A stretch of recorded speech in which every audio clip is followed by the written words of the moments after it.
there has been a initiative put forward for a vote. I guess all it takes is one team to put something forward for the teams to vote on it, for the rules committee, the competition committee in the NFL. The Packers, as far as we know, we're being told it's the Packers, submitted a proposal to the league to ban the Tush Push, which the Eagles have turned into a goddamn American art form, just shoving Jalen Hurts into the end zone all of the time, or whenever they have a big 4th and 1. They've gotten it down to a science practically, Ron. They execute this successfully somewhere close to 9 out of every 10 times. It doesn't set well with everybody, and apparently the Green Bay Packers would like to speak to the manager. Ron, what do you think of this? Get better.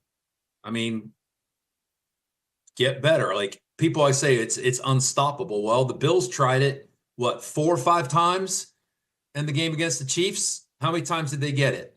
None? Like, get better. One more time than they got credit for. I'll tell you that. Yeah, that's true. Yeah, that is true. That's what I will say. That's true.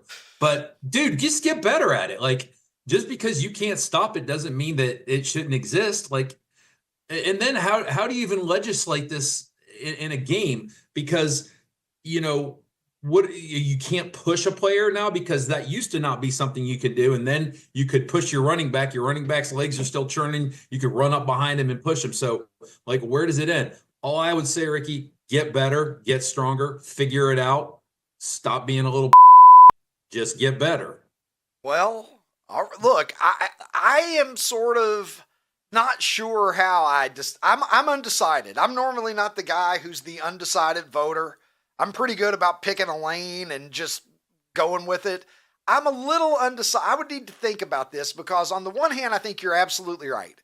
The Eagles are doing it better than any other team, and it seems unfair to the Eagles when other teams are trying it and not experiencing anywhere near the degree of success to say, we want to take the thing that you do exceedingly well that other teams don't do as well, and we're going to take that away from you even though you have done nothing wrong.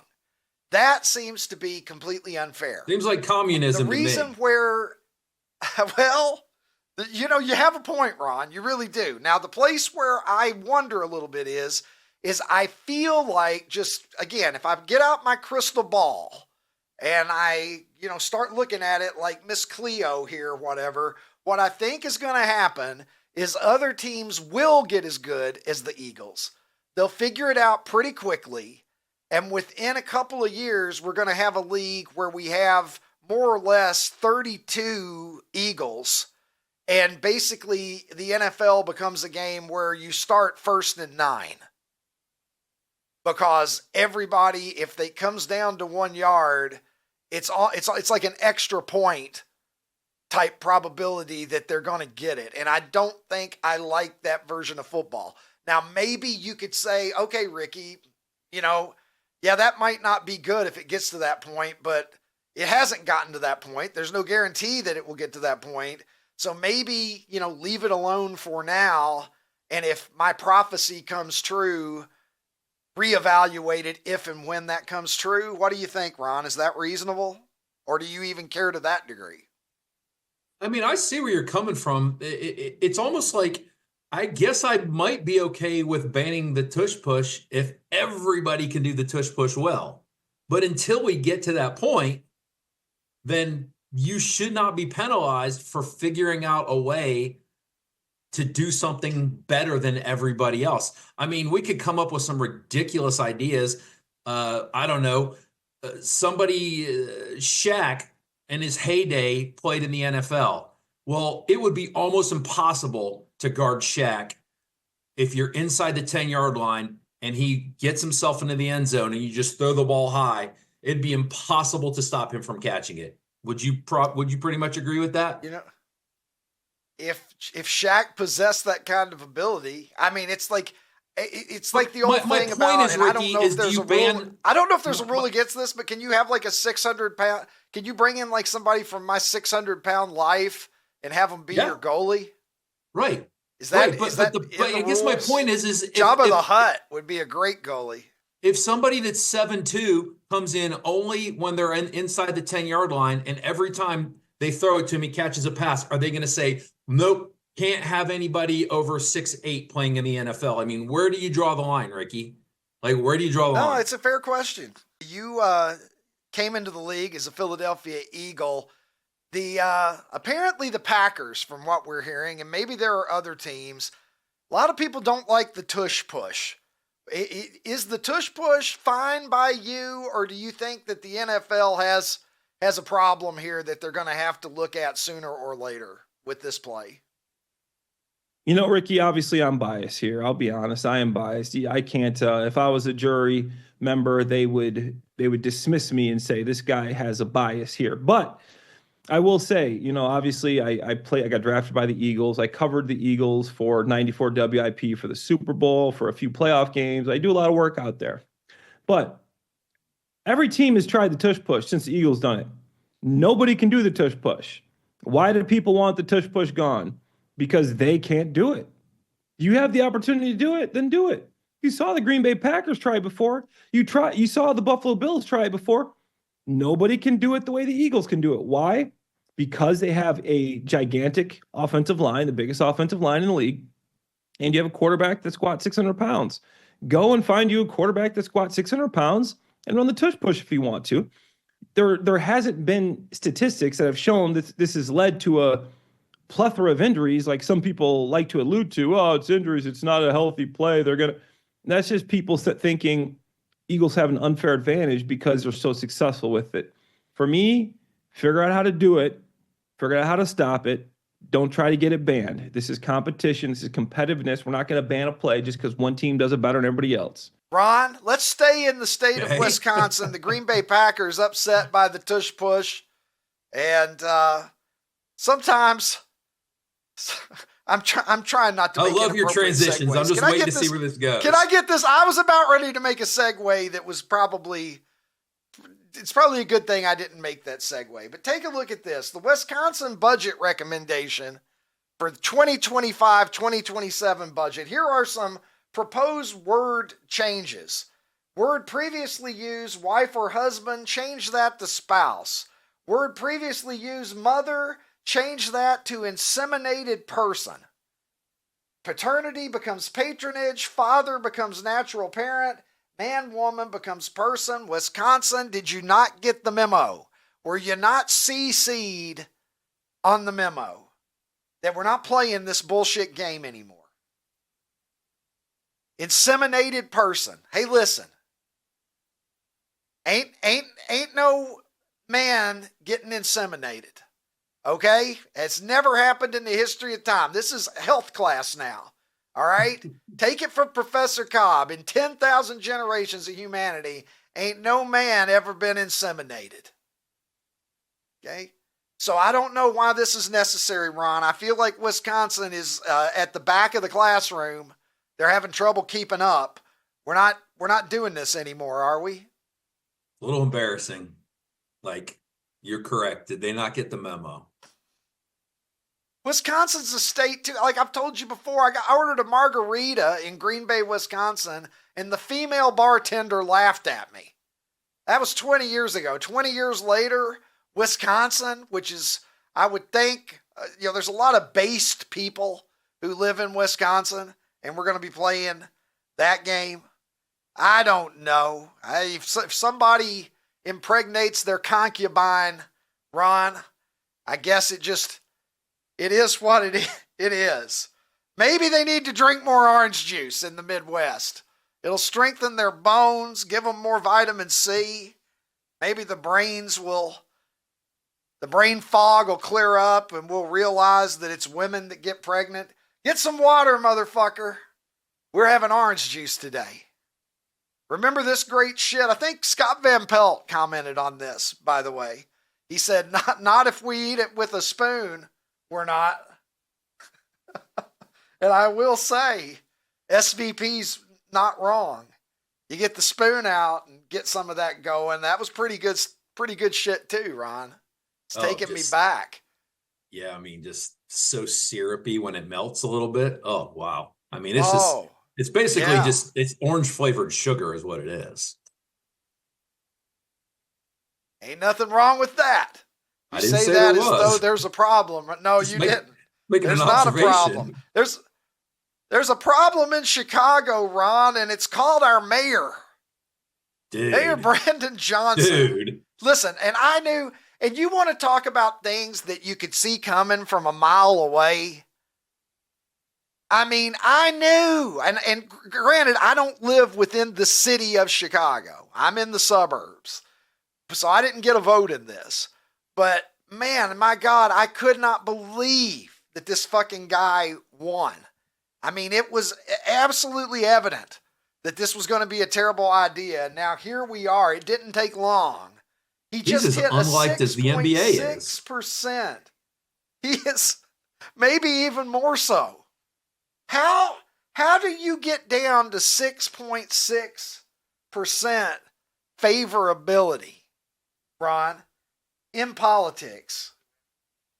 Almost unheard of. The only what's people crazy that about still this, likes Ricky? him are his cousins and his mother and blood relatives, apparently. You know what's crazy about this? Lori Lightfoot's better than him. Like, people in Chicago are probably like, God, I wish we had Lori Lightfoot again. Like, that's how awful this dude is. Well, look, I don't know, man. That's like comparing, shit to a fart, Ron. I mean, I don't know. Which direction do you go? I can't take a look at this. We got problems with our governor, too. Our governor has problems. Take a look at this. Dude. Ron. J.B. Pritzker, the Fred Flintstone of American government, says that RFK Jr.'s views are dangerous, misguided, and deeply disturbing. Frankly, his policies will hurt people. I will push back on any attempts to disrupt the health and safety of Illinoisans. To which AJAC responds and says, you are 400 pounds with 60% body fat. You're so obese, you're at risk of suffocating while you sleep due to the fat deposition in your airway. And I commented last night, Ron, it's hard to come back from a you're so fat, you're at risk of suffocating while you sleep roast. Do we have a picture of him for the people that have no idea what he looks like? Do you come back and say, oh yeah? Well, oh yeah? That's like the end of 8 Mile, where Eminem just hands the microphone to Clarence.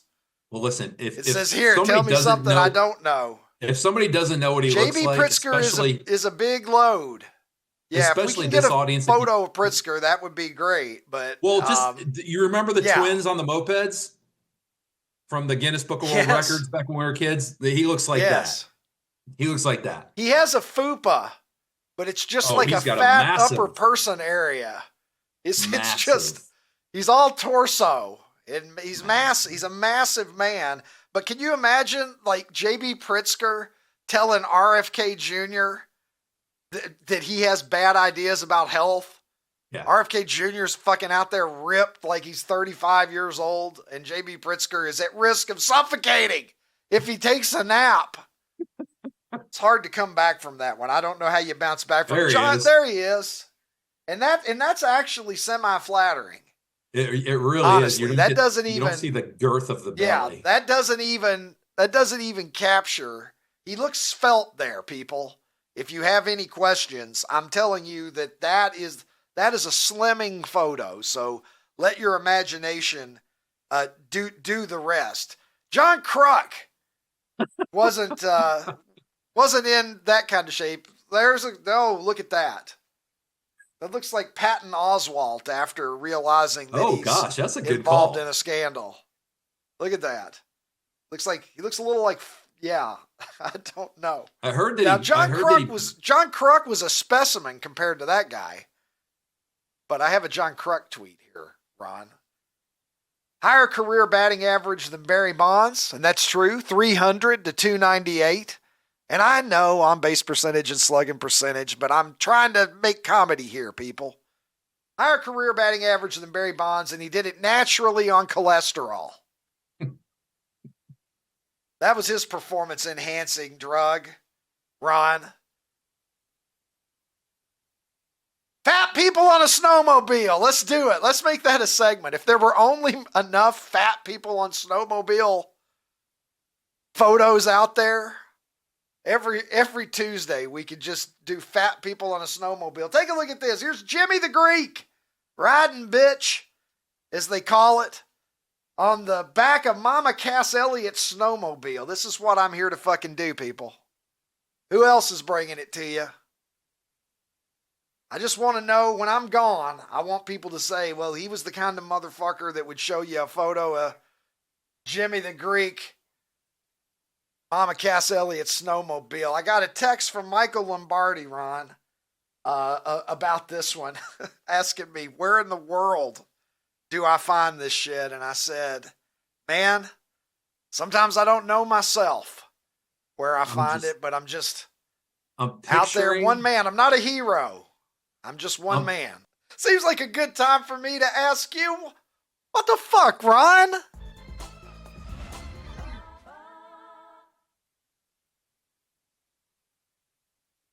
All right, so I really am not going to do a big setup here. I just want you to watch. I want you to watch this first video, and then we're going to talk about it.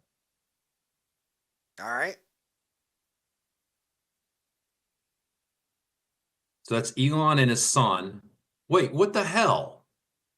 He just left his son? What a terrible dad. Unbelievable. Well, that's just the sort of thing that a fascist Hitler Nazi would do, Ron. Well, unbelievable. That is what they want us to think, because that's not what really happened, Ricky. So very similar to the Very Fine People hoax, where the whole story wasn't told. Now I want you to watch a video. Tell me what you think.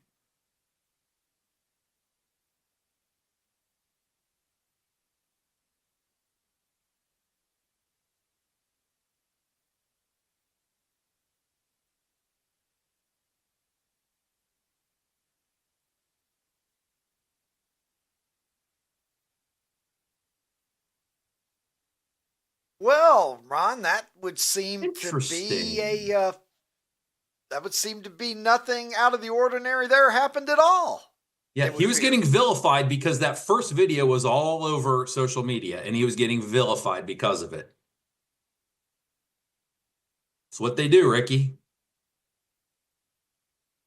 Fake news is what you're telling me. Ron, you look like you're in black and white to me today.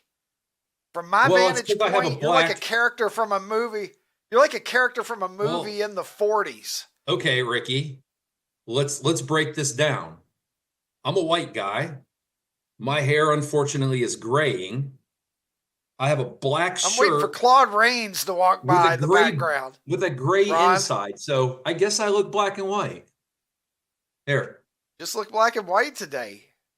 Like, oh, there you go. All right. There's proof.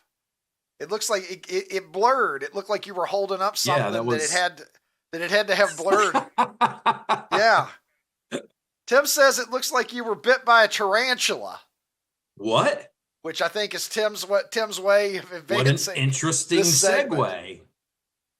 Yeah, interesting. So, flight last week from Dusseldorf, Germany to Madrid, Spain. Iberian Air. What could go wrong? Well, I'll tell you what could go wrong, Ricky. The pilot could get bit by a stowaway tarantula. Oh my God. Oh, come on now. And he happened to be allergic to spiders. And he has an allergy to spiders, of course. Yes. How did you die, Mr. T-Shirts? Well, it all started when I took a flight who had a pilot who was allergic to spiders. And oddly enough, there was a tarantula on board, and well, what the fuck? So they ended up giving him a shot. He was okay. They landed the plane, but here's what ended up happening. They ended up delaying the flight because they had to go basically search the whole plane now for spiders. And they said when people got on the plane, it was kind of funny because they didn't really trust that whoever was in charge of making sure there were no spiders on the plane did their job. Well, like everybody was just looking everywhere, trying to see if there were any more spiders. Do I have to say it now? I mean, I feel compelled to say it right now. So, I mean, it's basically you're right. cupping the mic. I ain't got time for no motherfucking spiders on no motherfucking plane. Samuel L. Jackson in the sequel, Spiders on a Plane. I love the fact that you cannot do an impression without cupping the mic. Like, you have to cup the mic when you do. Like, your body just won't let you do it. That's how I channel. All my talent is in this thing right here, Rod. I have to feel it, and then it releases, goes through my arm, into my brain. I'm not down with any spiders on the plane. The pilot was allergic. We thank you for flying Dallas Cowboys Airlines. Hey, OutKick fans on YouTube, if you enjoyed this episode, hit the subscribe button and make your way over to OutKick.com where you can watch the full episode.